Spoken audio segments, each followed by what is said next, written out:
what's up mga kawasak? At for today's video, ano ba yan? Bilis ko maumay sa trabaho guys. So ngayon is dadagdagan natin ng ating pagkakitaan kasi alam mo na medyo tamad ako. Ewan ko ba, bakit pag iniwan ko sa trabaho is ayoko na talaga, no? Yung kumbaga yung malaya naman akong umayaw, naaayawan ko agad yan.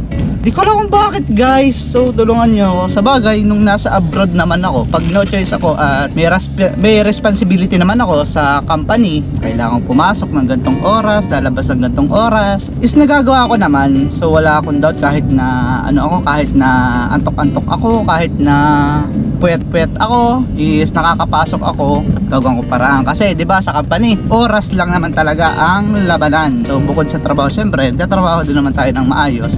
Pero ang kagandahan doon is pag natapos mo yung oras mo, yung shift mo, is pwede ka na umuwi. Hindi tulad dito sa pagpi-freelancer o ang masada ng Grab is nasa iyo yung oras mo. So ang pinaka-importante lang dito is dapat hindi ka pagod pagka nagbiyahe ka. So hindi ka inaantok kapag sumakay ka ng kotse kasi syempre buhay mo yung nakataya. Unlike sa company na kahit puyat ka, hangover ka pa, pumasok ka, okay lang, gumawa ka ng patama sa oras is wala namang problema. Pero dito sa pagpi-freelancer ay hindi talaga pwede. Ewan ko bakit ang tamad-tamad ko guys, no? Sa totoo lang is hindi naman sa pagsisisi ay medyo nagsisisi ako sa mga ginagawa ko decision sa buhay. So anyways, positive lang tayo, hanap tayo ng way kung saan tayo magpipit. So ngayon ay papunta tayong Muntinlupa sa Lalamove Muntinlupa Hub. So ngayon is meron tayong naka-open naman yung Grab ko papunta dun sa Muntinlupa. Yan o, makikita nyo,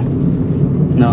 Naka-open. Kung sakaling magkaroon tayo ng pasahero na same way papuntang Alabang, Muntinlupa, or pwede na Las Piñas, is masasakay natin, di ba pang gas din yon.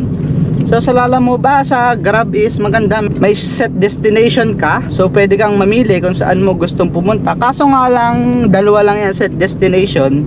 Yung dating gamit ko sa set destination is hanggang 3 beses, 3 pasahero sa isang gamit ng set destination. 4 pa yun na, 4 na set destination.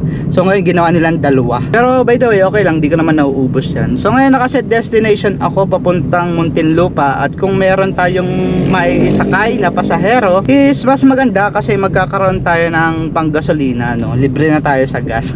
Pero kung wala, okay lang din naman kasi may personal na lakad daw ngayon, ni-register natin to. Actually, ni-register ko na sa Lalamove itong sasakyan natin, pero wala, ang tagal. Last week pa, siguro pa 5 days na ngayon, hindi kasama ang Sabado at Linggo, 5 days na ngayon is hindi pa din na-approve yung aking 200 kg na sedan. So ngayon samahan nyo ako at pupunta tayo doon para ipa-register ora mismo ang ating sasakyan. So bumalik lang ako ngayon sa bahay kasi nga naiwan ko yung papeles ng aking sasakyan. Yung ibang papel, no?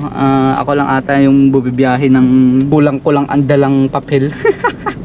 So ang hirap lang minsan kung hindi mo alam kung saan ka mag-fit sa mga ginagawa mo. Kaya subok na subok ka nga, ayaw, subok ka lang na subok guys. Subukan mo lang lahat ng alam mong paraan. At pag nakita mo talaga na walang pag-asa sa ganong paraan, or hindi magpipit sa'yo, or hindi ka masaya, so hanap ka ulit ng panibago para at least pag nakita mo na kung ano yung gusto mo, at least masaya ka habang tinatrabaho mo siya, no? So ako ngayon hindi ko alam, hindi pala masaya ang pagiging Grab driver, lalo sa Manila. Ang hirap-hirap talagang mag-drive sa Manila. Lagi akong kinakabahan. Ewan ko ba, sanay naman na akong mag-drive sa Manila, no? Pero kinakabahan pa din ako. So ngayon, try natin tong Lalamove kung obra ba to. Makaka-boundary ba tayo ng maayos kasi libre namang magpa-register dun eh. Ay hindi, kasi naka-register na ako sa motorcycle. 500 yung dineposit ko dun. So hindi ko alam kung sa sedan parang 1,000 or 1,500. Di ko alam kung magdadagdag pa ba ako ng pang-deposit dun sa Lalamove. So malalaman ko mamaya. So sana naman wala na, i-activate na nila nang wala akong dine-deposit. So yun, malapit na tayo guys.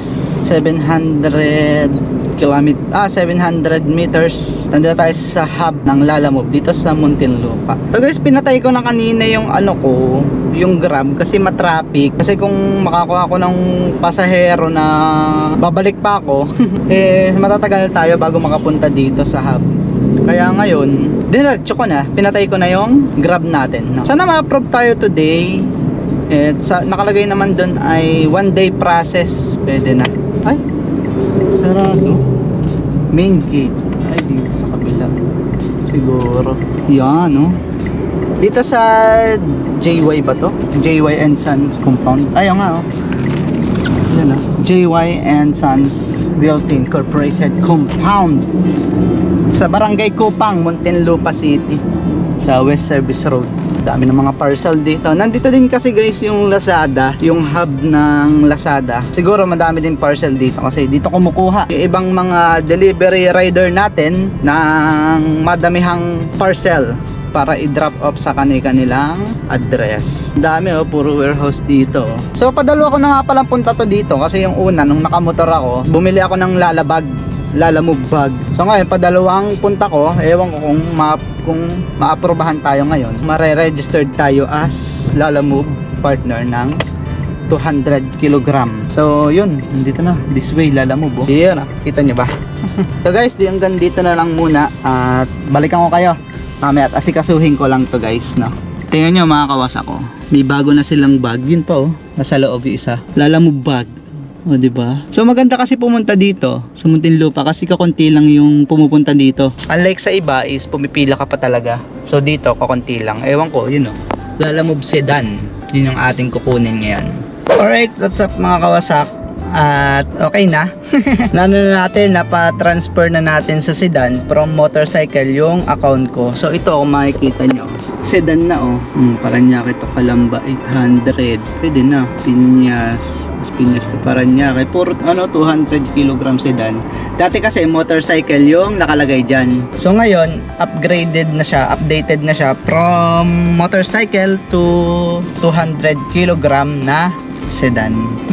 Alright, di ko lang kailangan mag-umpisa, siguro bukas na guys kasi medyo tinatamad pa ako. Pero mamaya pag habang nagbabiyahe ako, siguro titingin-tingin ako sa mga booking kung meron ba akong masasabay pa uwi. So ngayon kasi mga kawasak is hindi ko naman alam kung paano umuwi. So ngayon hindi ko alam kung paano ako uwi at nakamap lang din naman ako. So ayun, siguro bukas ako mag-umpisa, no? Hindi pa ngayon, no? Ang tanga-tanga ko.